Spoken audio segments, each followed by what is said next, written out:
Okay, so we're going to spend some time looking at Planning Center, looking at this document I created that names all the shots, and then we're going to look at the import process for the footage in terms of just transferring the files to the computer. How I name them, how I know which one is which, things like that. And one thing I'd like to mention that I'm not going to go over in this video is in the future, I do want to put numbers on the cards. So essentially what we'll do is we'll put like a number 1 on here, and then I'll assign that number 1 card to a camera. You're not going to see that reflected in the document, but that's kind of the next iteration of this. Is I know memory card 1 goes with this camera. It's documented in our sheet that names all of our shots and tells us what cameras we're going to use and what lenses we're going to use.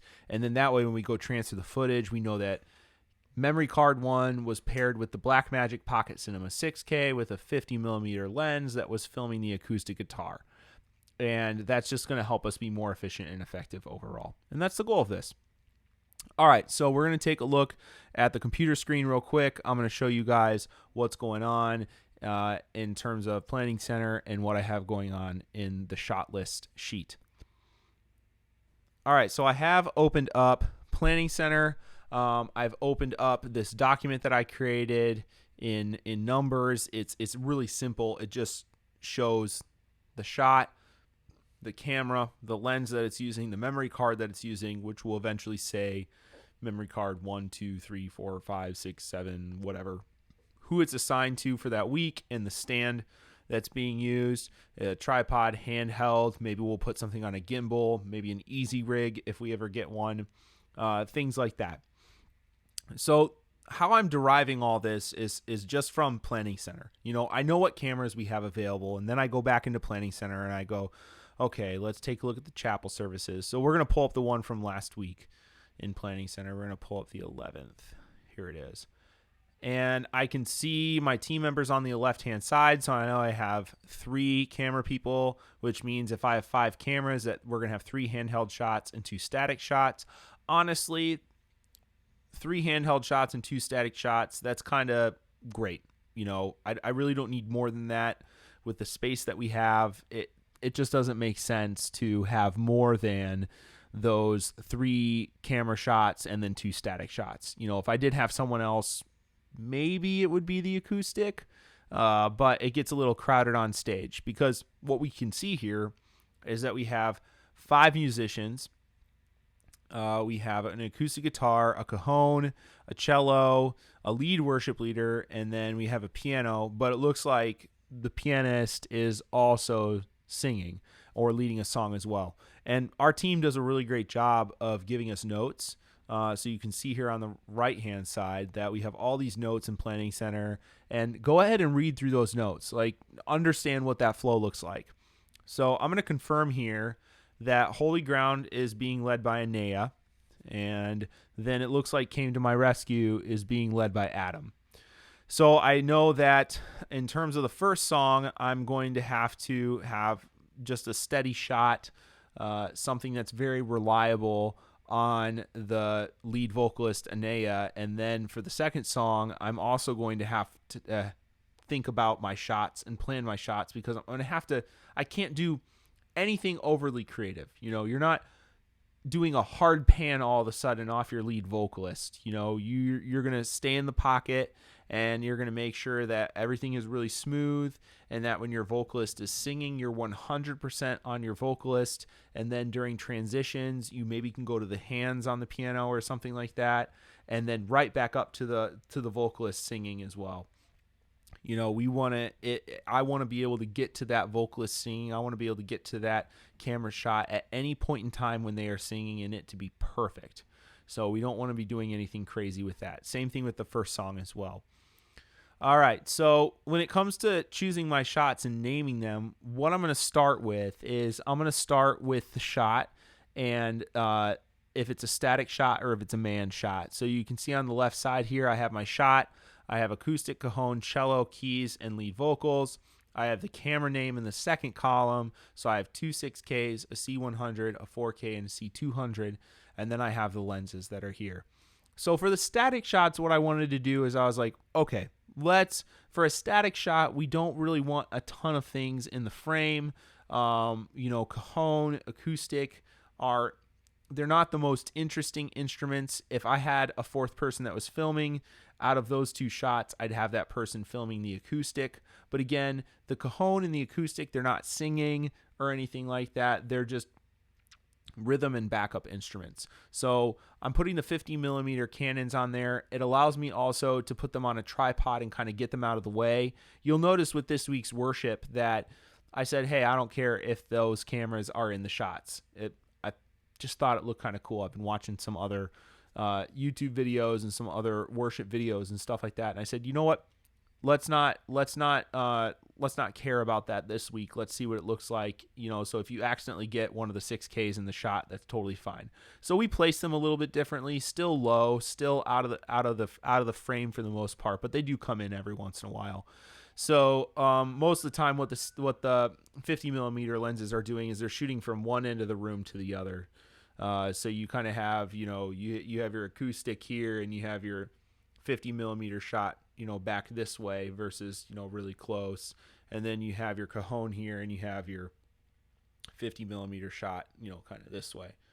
And then my goal with the cameras that are manned is to kind of give as much breathing room as possible in terms of focal length. So we're looking at 18 millimeter, 24 millimeter, 18 millimeter. We have two Sigma 18 to 35s, and we have a Canon 24 to 105. Now, the C100 and the C200, a couple things. One, they have dual pixel autofocus. They're a little beefier of a cameras. They're not heavy, but they're not light either. So those paired with the Sigma lenses work really well for handheld shots, I think, because dual pixel autofocus, so I don't have to have someone worry about pulling focus. And then there isn't the added jitter from pulling focus either. So that's why I generally stick to 18 to 35s on the Canons is because there is no image stabilization. And then I go to the 24-105. I put that on the Blackmagic Pocket Cinema 4K.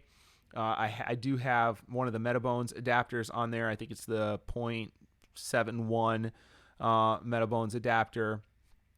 And it does a really nice job. It brings its f4 down to f2.6, I think, and so it does a really nice job. That paired with the image stabilization works really, really well for that camera. So that's typically what I do. And then we have the memory card options, and again, like I said, in the future, those will have numbers versus names, and then that way when we go and edit the footage and import it and transfer it to our hard drives, like we know which camera is which. And then the last couple columns here, I'm just naming who those cameras are going to. So, when Gene comes in, he knows that he's on the C100. He needs to get the Sigma 18 to 35 lens. He knows what memory card to grab. And there's also going to be a settings list available as well. So he'll know what settings to put on there. Same thing. Actually, I ended up running the Keys camera this week, not James. And John knows what he's doing as well. So that's kind of what I'm trying to go towards when it comes to all of our camera setup and things like that, and how I get that information and think about it and put it into a plan. So the next part of this is talking about how we're importing our footage and what that looks like. So we're using T5 drives for most of our Blackmagic cameras. We're using Sony Tough cards for our Canon cameras, and if we need to use the Sony Tough cards for our Blackmagic cameras, we're using the 128 gig cards.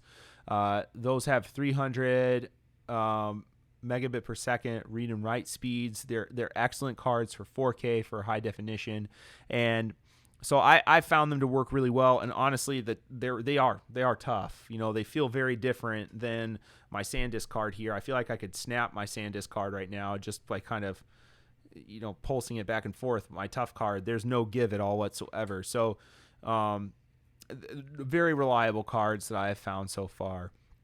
In terms of getting the footage onto the computer, that's something I do usually on Sunday nights after recording is done pretty immediately, so it's fresh in my mind. And it's a pretty simple process. It's just long. The Sony Tough cards, they aren't the fastest in the world, so it does take a while, especially if you're getting footage off the Blackmagic cameras. It does take a while to get that onto the computer or onto the external hard drive. So I use a Samsung T7 drive for all of my active projects. I haven't backed them up in a while, but I have a 12 terabyte RAID that I use to back up all those files on a weekly basis. But we're going to go check that out real quick so you guys can kind of see what's going on the drive. So I'll bring up my T7 active projects drive right now, and we'll take a look.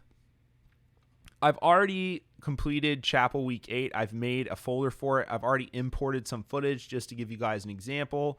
So here's the footage that I've imported. One thing that I've learned in my naming conventions is that I really need to include the instrument that things are on. So you can see here, I tried to import this footage for Holy Ground, and I have a Cajon, and I have a 6K 50 millimeter here. And on the Cajon, since they are named the exact same thing, I had to put the name of it. So I'm actually going to rename these for acoustic real quick. So that's the first thing I'm going to do. Rename these two files. And then we're going to take a look at the rest of my files that I have on my drives. So I have this A011 drive. That's typically how Blackmagic names their drives. So you kind of know what is a Blackmagic file versus what is a Canon file. Canon typically says Canon, and then the Blackmagic files are usually start with an A. I'm sure you can change that, but so you can see here that I already transferred that Holy Ground footage. I'm going to go ahead. The second song I know is Came to My Rescue. So I'm going to go ahead and name this Came to My Rescue, Cajon, 6K, 50 millimeter, take one. And then we're going to do the same for 5. So you can see here, take 4, or this clip 4, it's 12.77 gigs. You can kind of see that down here. And it's not as large as clip 5 or clip 3. So this most likely, and we can review it real quick. We actually cut mid take, for one reason or another. So I don't really have to worry about that. So I'll just rename this Came to My Rescue, Cajon, 6K, 50 millimeter, take 2. And all that information I just got from that sheet.